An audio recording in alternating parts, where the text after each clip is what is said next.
This is the most important lesson I have to teach, and that's not hyperbole. If you take this lesson to heart and you learn from my mistakes, you will have the ability to achieve literally anything you put your mind to. And to make it stupid simple, at the end of this video, I'm going to share with you 2 frameworks that are guaranteed to make you more successful in life.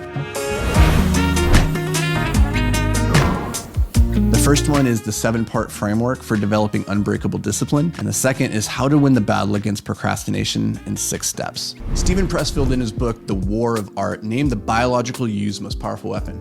He called it the resistance. He describes the resistance as a universal force with one mission: to keep things exactly as they are. See, the resistant achieves this by any means necessary, but in particular by rationalizing, by inspiring fear or anxiety, emphasizing other distractions that require attention, or maybe just raising the voice of your inner critic. You have personally experienced the resistance if you've ever sat down to do work and then been hit with excuses like, I'm not feeling inspired, or I'm just too tired, it's not the right time right now, or I'm not ready, I need to do more planning and research, or you know what, actually I'm a little bit hungry and I can't really focus until I get some food. And then I have to hit the bathroom. And you know what, I can still get this done tomorrow. So most people succumb to these excuses and they switch to an easier, low effort task, which simply gives the illusion of being productive.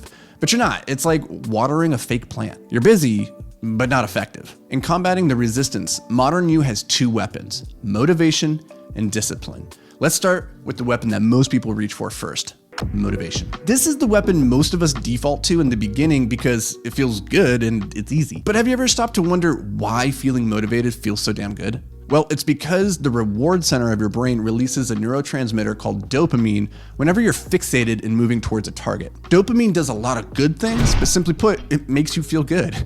It's the motivation chemical. Now, dopamine's great, but there's a problem with relying on it as the foundation of our productive lives. Namely, it's short-lived and we quickly acclimate to it. This hamster wheel of adaptation is called the hedonic treadmill, which we're gonna cover in a future video. We recently did a video on precisely why motivation is a weak weapon in the fight against the biological you, which you can check out linked below. It's called Why Your Comfort Zone is Slowly Ruining Your Financial Future. Now, most people rely on motivation in the battle against the biological you. They wait until they feel motivated to go to the gym, eat healthy, write that book, call a loved one, or just, brush their teeth. For decades, I was one of these people, which is why I was losing the battle. The tide didn't start turning in my favor until I reached for a better weapon, a weapon that in truth, it's always hard to wield, but it's also a weapon that the biological you is helpless to stand against if you can master it. That weapon is discipline, which is simply the ability to make yourself do things in the moment that you don't necessarily want to do so that you can achieve something in the future that you really do want. I personally struggled with discipline for years until I mastered this system, the 6-part framework for developing unbreakable discipline. Number 1, treat every decision as though it's important. Now, you probably heard of Abraham Maslow's hierarchy of needs, which simply says that humans must solve for certain fundamental needs like shelter, food, safety, before they can start wrestling with the bigger spiritual problems associated with self-actualization. But Maslow had another framework, which I found vastly more helpful in my own life. I call it the +1 framework of decision-making.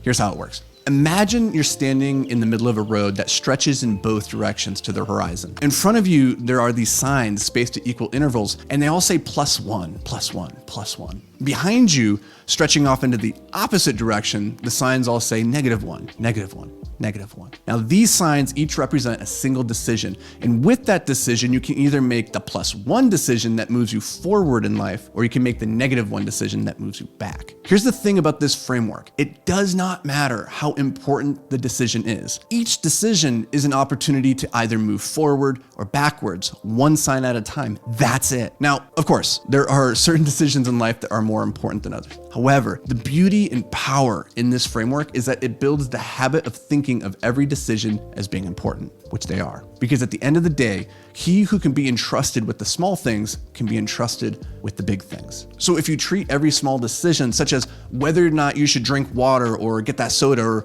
whether you should go for a run or stay on the couch, whether you should fold your laundry now or just watch Netflix, if you can win those small battles and consistently make the decisions that move you forward in life, then you will have incredible momentum, which you can carry forward into the really big decisions in life. So the moral of the story is this: start small and treat every decision as though it were moving you towards or away from your greatness, because it is. Number 2, you don't have to love it, do it anyway. I can't remember who said it, but I love this quote. Amateurs wait until they feel ready. Professionals just get up and get to work. Listen, when it comes to doing hard things, you will likely never feel ready. The biological you is fantastic at making you feel just so unprepared and overwhelmed and insecure that you just don't take action. The key word in that sentence is feel. See, the universe does not care how you feel. It cares about what you do, which is good because most of us never feel like doing the hard thing. So I encourage you to act in accordance with your thoughts, not your feelings. The trick to achieving incredible results is to always take action in spite of how you feel. Number 3, remove temptations. Now I say this all the time, so you might be sick of hearing it by now, but focus is the ability to resist distractions. Now, of course, having discipline helps, but you can actually get by on a whole lot less discipline than you'd think if you just spend some time intentionally designing your environment in a way that eliminates and reduces distractions from ever even appearing in the first place. We did a deep dive into designing your environment for maximum productivity in the Hyperfocus Masterclass, and I've actually opened up 4 of those modules so you can check them out for free. I'll put a link down in the description. Part 4, become the master and the slave. I've always rebelled against external authority and accountability. I simply do not like being told what to do. This led me to bucking society's expectations in my 20s and just running off into the wilderness to become a professional rock climber. But here was the problem. I also rebelled against my own authority. That is, I couldn't make myself do the things I told myself I needed to do. And as Nietzsche said, he who cannot obey himself will be commanded. That is the nature of living creatures. I had to learn this lesson the hard way with my tooth. But once I did, I took the steps necessary to ensure that the external world would never have to discipline me again because I was committed to disciplining myself first. The strategy was twofold. The first part is to imagine that I'm 2 people. There is current me and there is future me. Current Anthony's job is to tell future Anthony what to do and when to do it. He does this by utilizing a tool called time blocking. Simply put, I sit down every night before bed and I design the perfect next day for future Anthony. And then I schedule each task on the calendar. From this place of emotional detachment, because current me knows I don't have to do the work. Because of that, I don't get emotional. I can lay it out with logic what activities future me should do to move us towards our collective greatness.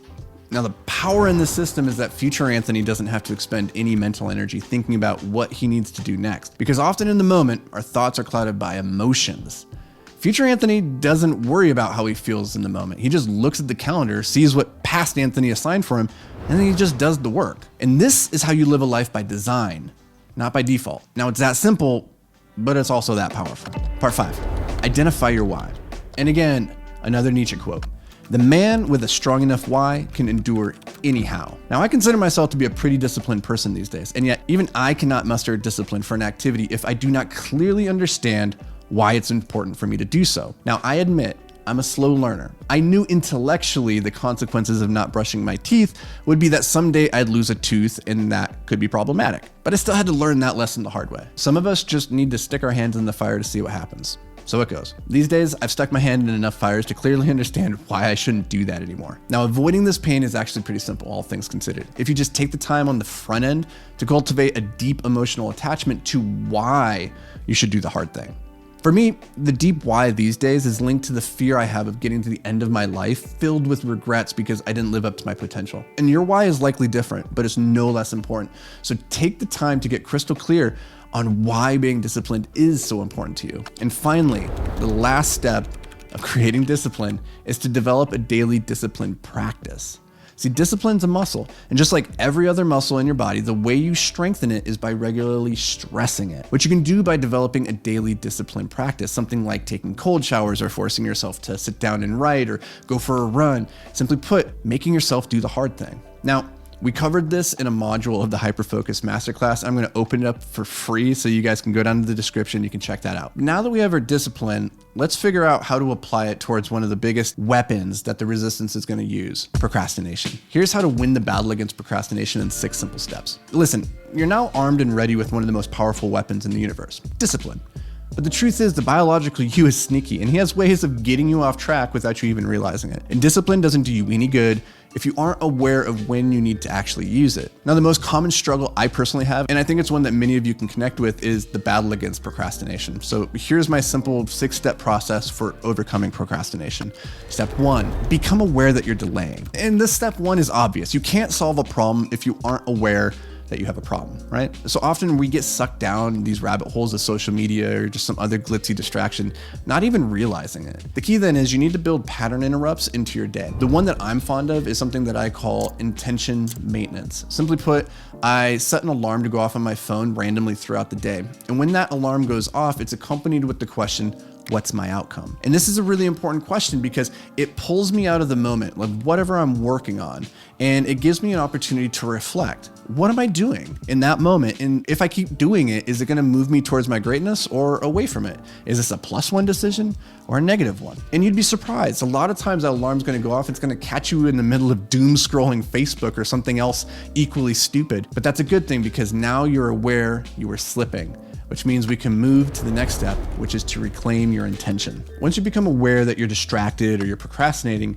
you need to reclaim your intention. Or put another way, you have to, in that moment, reconnect with why you should be doing the thing that you're putting off. Once you do that, it's time to move to the next step, which is defining your objective. Listen, you can't win the game if you don't know the rules. So the next step is you have to get clear about what you need to do in that next moment to start moving towards your goal. What does it look like to actually win the game? It's so surprising to me how very few people actually take the time to do this. But I think you'll be surprised to discover just how powerful it is once you get super clear on what's your objective. And then you're gonna set a tiny goal. See, massive action often leads to massive failure because we get overwhelmed and just give up. Instead, your only goal is to get a little bit of traction and translate that into forward momentum. Because remember this law of motion? An object at rest tends to stay at rest, and an object in motion tends to stay in motion. So to do this, we start by setting a tiny goal, which is what's the smallest amount of meaningful action you could take to get the ball rolling right now? You're gonna set that goal, and then you're gonna start a timer. Now, Parkinson's law says that the scope of work will expand to fill the time allotted. Operating without clear deadlines is a great way to ensure a task never gets completed. So to really boost your productivity, stop giving yourself so much time to complete tasks. Shortening the time window is a great way of increasing the output. So instead of saying, I'm gonna complete this by the end of the week, start saying, I will complete this by the end of the day. Or even better, by the end of the hour. And then finally, the last step in overcoming procrastination, and I know this one's stupid simple, is just get started. As the German philosopher Goethe said, whatever you can do or dream you can, begin it. Boldness has genius, magic, and power in it. Begin it now. Listen, momentum is the cure to procrastination. It doesn't even have to be a lot of momentum. Any little bit of forward motion is enough to put inertia and Sir Isaac Newton on your side. So start small, get traction, don't stop. It's that simple. That's how you overcome procrastination. And now listen, don't make the mistake of thinking this is gonna be easy, because it's not. The biological you is a powerful foe, and it's likely you're gonna lose a lot of battles against this other you. And that's okay. The goal isn't to be perfect, it's to make progress. So every day is an opportunity to show up and continue developing this most important skill, which is discipline. And if you do this on a long enough time frame, there's literally nothing you can't achieve. Hey guys, thank you so much for checking out the video. I really appreciate it. If you wanna go deeper on how to develop discipline, overcome procrastination, and how to start applying these things towards building a business or investing and just, chasing your greatness, then I think you should check out the Hyperfocused Entrepreneur newsletter. We put this out every single week, and I put a ton of effort into this, trying to deliver amazing frameworks and systems that you can start applying to your life right now so that you can do less, but better. I'll put a link for that down in the description. Also, if you want to hear my voice even more, we just launched a daily podcast called Amplified Impact, where we cover everything from entrepreneurship, investing, and just developing hyper-focus to be our best selves. If you guys want to check that out, there'll be a link down below as well. Now, I appreciate the heck out of you being here. Until next time, my friend, stay hyper-focused.